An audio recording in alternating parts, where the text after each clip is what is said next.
Penumbra. Oi, meu povo! Como é que vocês estão? Vocês estão bom? Quero mandar um beijo especial para Cristina Gonçalves, Sara Salvador, Luciane Coimbra, Denise Van e Clarice Rodrigues. Um enorme beijo para vocês que fazem parte dos meus apoiadores e que ajudam com que esse podcast cresça, melhore e aprimore cada vez mais. Se você é apoiador e seu nome ainda não está aqui, calma que breve eu falo seu nome aqui também. E o nome de vocês serão usados como o nome das pessoas que aparecem aqui na história. Essa história, ela vai estar um pouco mais crua para vocês, ouvintes do gratuito, verem como que funciona as histórias para apoiadores. Só que elas não têm introdução, não têm o meiozinho. Então, vocês vão ouvir na íntegra para ver como que funciona para apoiador e ir lá apoiar o podcast. Já temos mais de 40 histórias e tem muita programação boa por aí. Hoje eu vou trazer para vocês a história do Diego. Então, bora começar?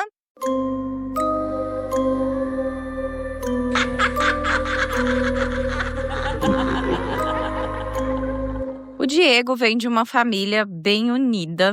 E primeiramente nós vamos falar da estrutura da família, como que tudo aconteceu.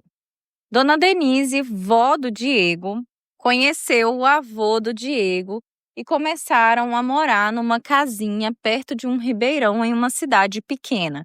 Com o tempo tiveram filhos, os filhos foram crescendo e alguns ficaram ali pela cidadezinha mesmo, outros casaram e foram morar fora.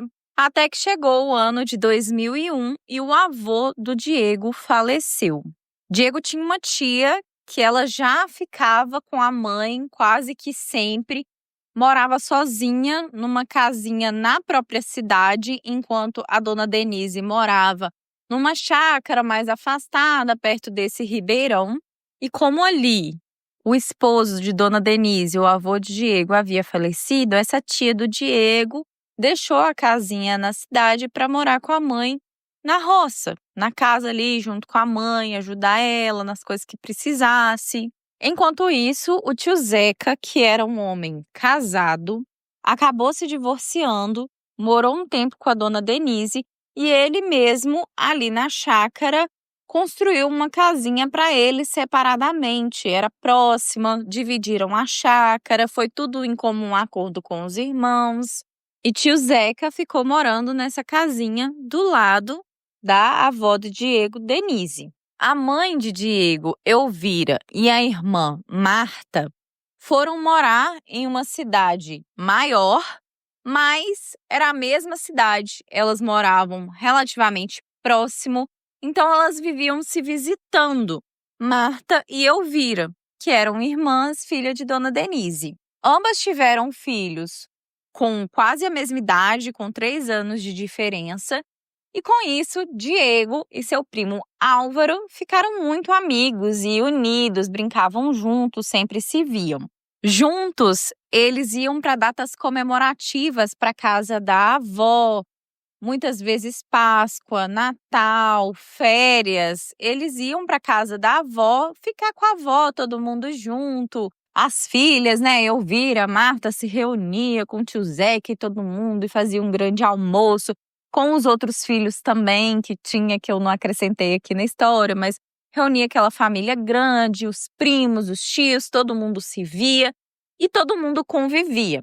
Nessas reuniões, a avó Denise sempre contava causos e histórias de acontecimentos diferentes que havia acontecido na infância dela ou coisas que o pai dela contava, que o avô dela contava. Então sempre tinha uma história mística, de mistério, coisas do tipo. E tinha a história do menino da água.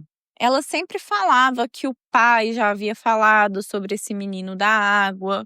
E a dona Denise, ela morava perto desse riacho porque ela havia herdado esse pedaço de terra do pai.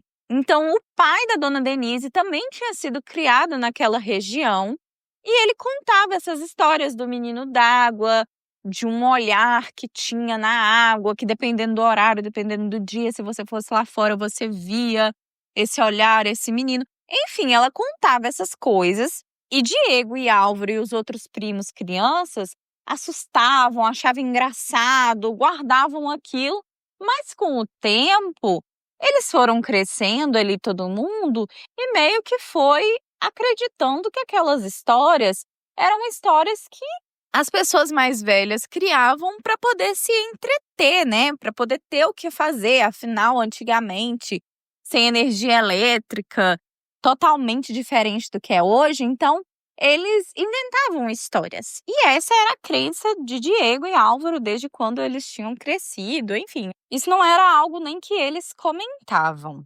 Com o tempo, o tio Zeca passou a beber. Ele trabalhava, fazia algumas coisas, um bico ou outro ali na cidade.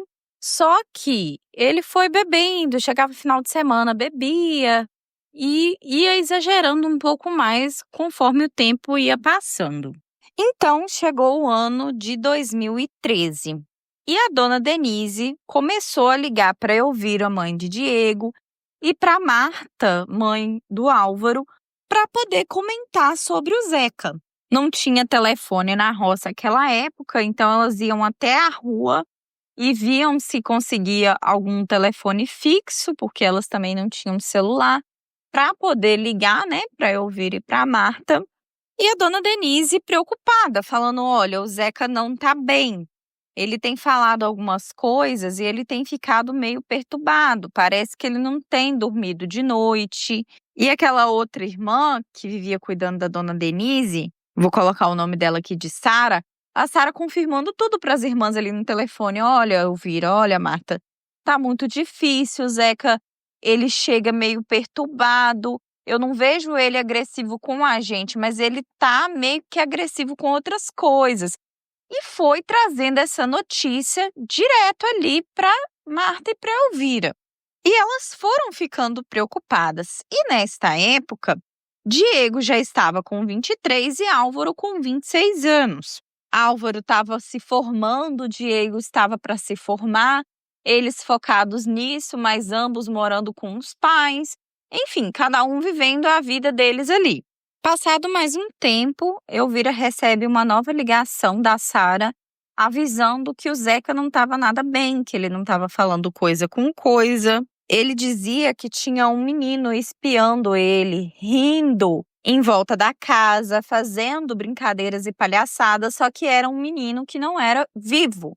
Ele dizia ver olhos amarelos olhando para ele no rio, até que um dia ele entrou dentro da casa da mãe, todo esbaforido, com uma faca na mão, com medo, com aquele olhar de medo, respirando fortemente e falando que o menino do rio estava vindo pegar ele, que tinha um menino que ficava no rio e que aquele menino estava vindo para um acerto de contas, que aquele menino estava vindo cobrar os pecados do Zeca.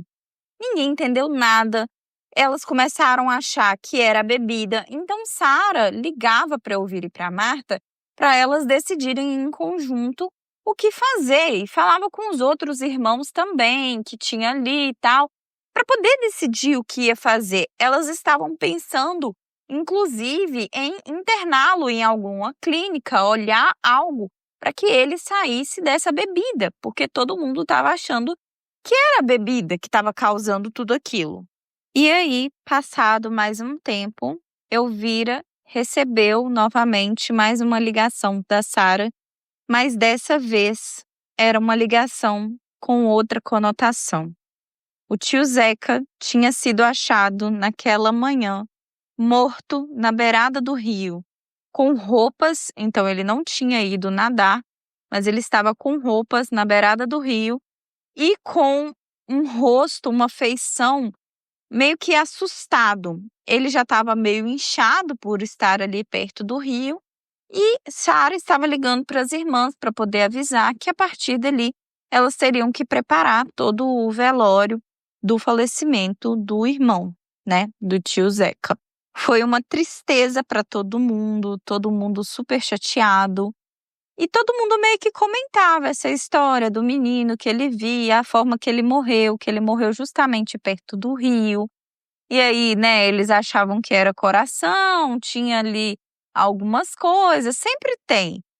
O médico, né, o perito, ele vai vir, vai falar, mas assim, morreu de coração, mas será que ele realmente viu alguma coisa? Tinha esse burburo ali, mas pelo fato também dele sempre estar bebendo muito, as pessoas falavam, não, isso é coisa da cabeça dele e tal. Inclusive, Diego e Álvaro acreditavam nessa hipótese do tio bebendo demais e tá vendo alucinações. Então, a família toda se preparou, fizeram as malas, foram para aquela roça para viver aquele momento horrível do luto ali e fazer o velório. O velório seria feito na casa de Dona Denise mesmo, porque ela pediu para ser ali. Então, foi recebido amigos, parentes, familiares, todo mundo. E com isso, Álvaro e Diego também foram. Eles ficaram lá um tempo, mas aquele clima de velório, e o Diego me disse que não gosta de ver, não gosta tanto de participar. O Álvaro também, né, meio estranho com aquela situação toda. Os dois decidiram ir para os fundos da casa da avó, né, da Dona Denise ali, perto de um banquinho, tinha um banquinho bem lá embaixo, próximo do rio, e era um banquinho que ficava afastado da casa. E nessa época, ninguém da família sabia e eles escondiam que tanto Diego quanto Álvaro fumavam. Então eles aproveitaram para ir para esse banquinho para poder fumar. Eles acenderam um cigarro, ficaram ali conversando um com o outro, lembrando de algumas coisas que o tio Zeca fazia, memórias que eles tinham quando o tio Zeca era casado, as brincadeiras que eles tinham. Tio Zeca nunca teve filhos com a ex-esposa. Então eles falando, né, uma pena, ele faleceu, não teve oportunidade de ser pai, ele até queria ser pai, mas se separou, contando coisas e casos de quando eles eram mais novos. Eles foram tragando cigarro, olhando para o rio, conversando.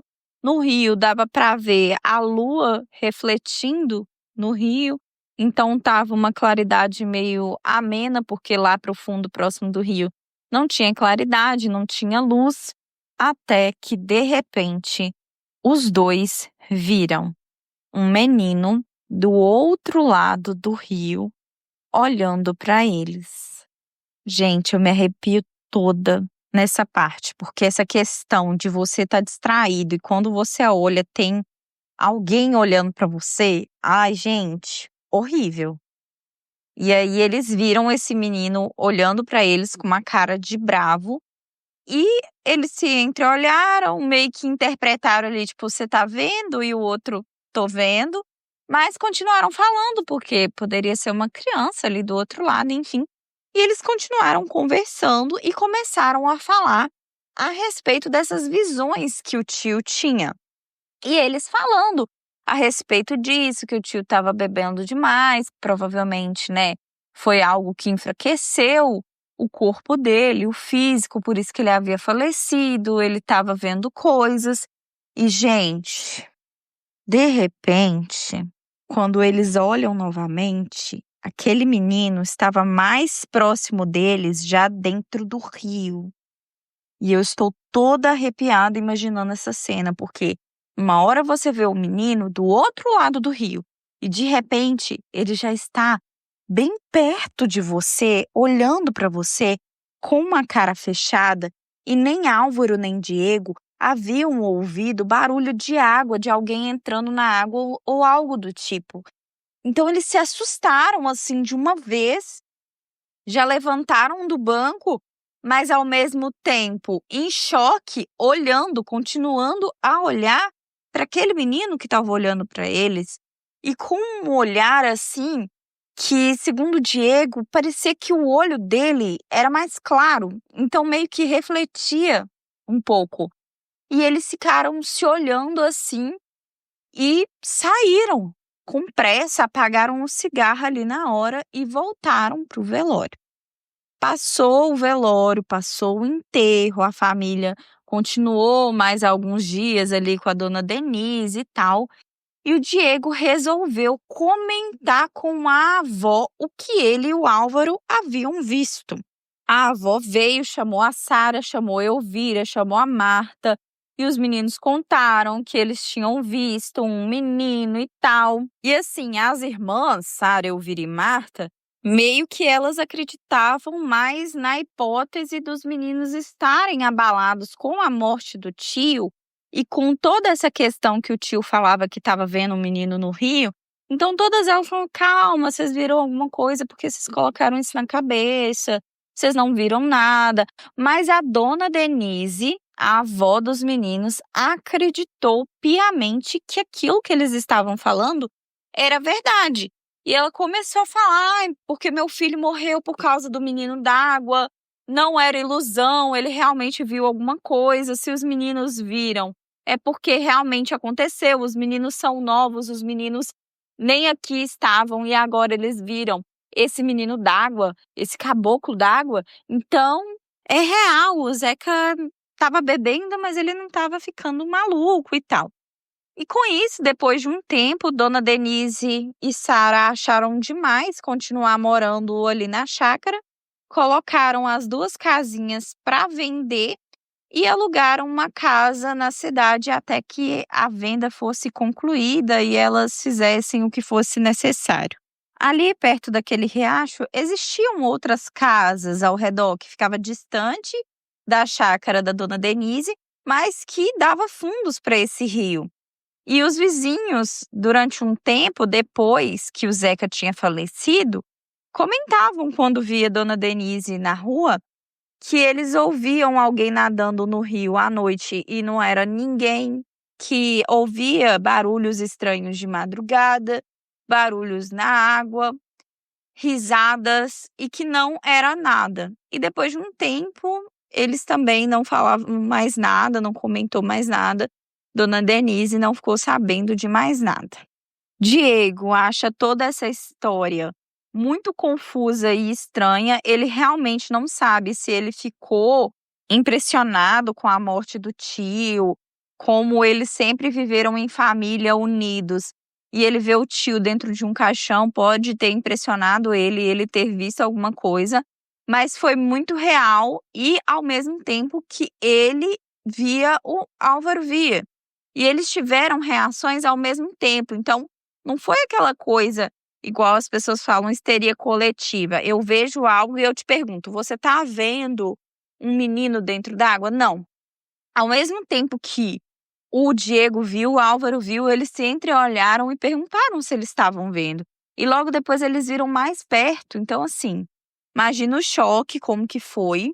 Diego também tem muitas dúvidas com a frase que o tio falou com relação a pecados, que esse menino do rio estava vindo cobrar os pecados dele, ou algo que o tio Zeca poderia ter feito. Será que o tio Zeca fez algo de grave e a gente não ficou sabendo? Ninguém da família sabe a respeito disso. Essa frase ficou aí avulsa porque o Zeca nunca contou nada para ninguém. A ex-esposa também não sabia de nada. A ex-esposa foi até o velório, conversou com a família, com todo mundo, prestou ali as condolências e ela não comentou nada que o Zeca poderia ter feito de ruim ou algo do tipo. O Diego tem essa dúvida, mas, como ele disse, é uma dúvida que nunca será preenchida na família. E vocês, gente, já ouviram falar de algum caso assim? Tem alguma história nesse sentido para me contar? Eu quero trazer aqui para vocês especiais sobre folclore, trazendo a história do nosso folclore mesmo, um pouco dessas histórias, pegar um pouquinho na internet a respeito de relatos sobre isso também. Mas se você aí que me ouve tiver algum relato sobre algum ser mitológico ou sobre o folclore, traz aqui para mim, para eu recontar essa história.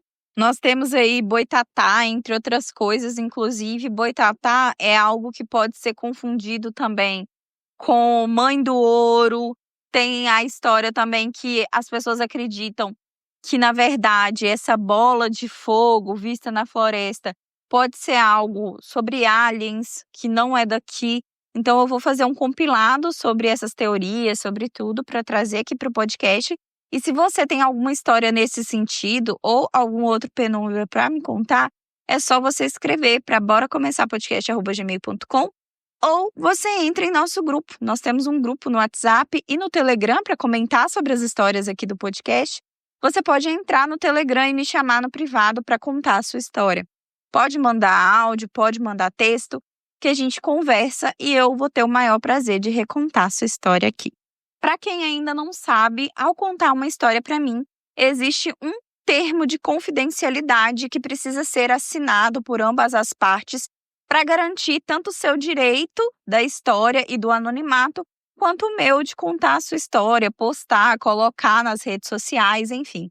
Então, isso é feito de uma forma muito tranquila, é assinado virtualmente e tudo fica muito fácil e tranquilo para todo mundo. Se você puder me dar 5 estrelas, tem bastante gente que me segue, que me ouve, tem gente que me ouve e não me segue. Vá lá, clica em seguir, porque toda vez que sair história nova, vai chegar uma notificação para você. Então você segue, ativa o sininho do lado aí da plataforma onde você me ouve.